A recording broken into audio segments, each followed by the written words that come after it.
I'm Dr. Motley. Hi, my name is Angela Perez. Hi everybody, I'm Isaac. Hello, I'm Miranda. I'm Jordan. My name is Lucy Hodgman. I'm a junior in Grace Hopper College, and I'm from Brooklyn, New York. And on Saturday, I was elected editor-in-chief of the Yale Daily News.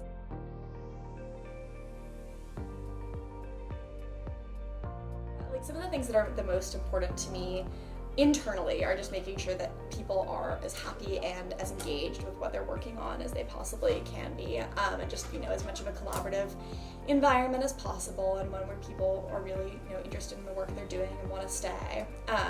And then I'm also planning on pushing recruitment as hard as we possibly can. I want as many new people to come in as possible, and I want those new people to find a home here and find a place where they want to stay at the news for as in whatever capacity they want. And then more broadly, I just want to ensure that our coverage is really wide-reaching and thorough and accurate, and make sure we're being as transparent as possible with the student body in the city about what our policies are, and in direct communication with them about what they want to hear from us.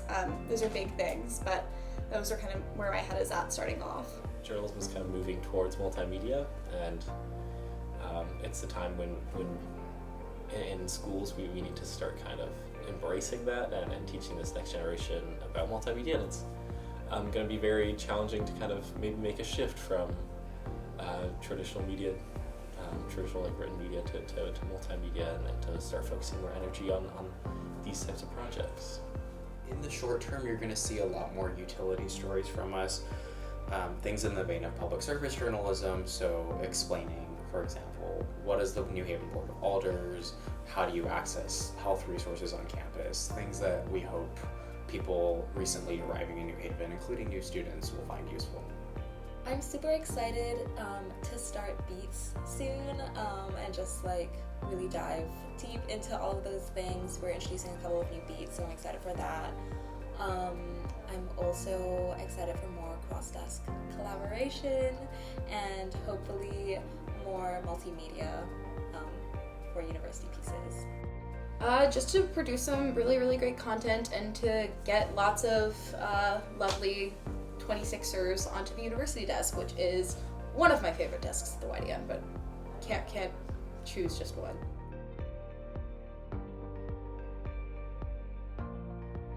Structural level, just being able to run a newspaper, and going from last year where I was very much just responsible for my own work and my own little stories, and now having to sort of be able to sort of zoom out and look at everyone else's jobs and trust that they know how to do those jobs better than I do, and be able to delegate work to people and just make sure that everyone is happy and that I'm keeping everyone's interest in mind.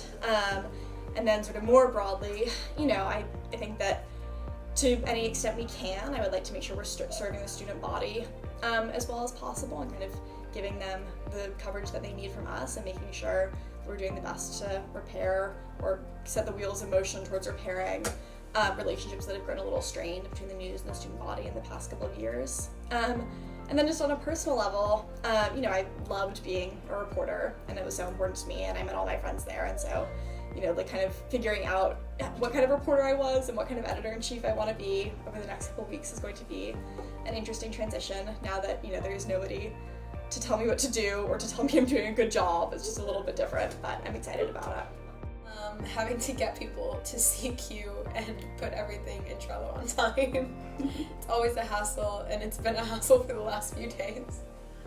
Yeah, I think the biggest challenge this paper faces is the way it values the work of its members who are people of color and from other marginalized backgrounds. I think it has historically undercut them, underestimated them, and I think that's really unfortunate, because the work that they have put in really drives this paper.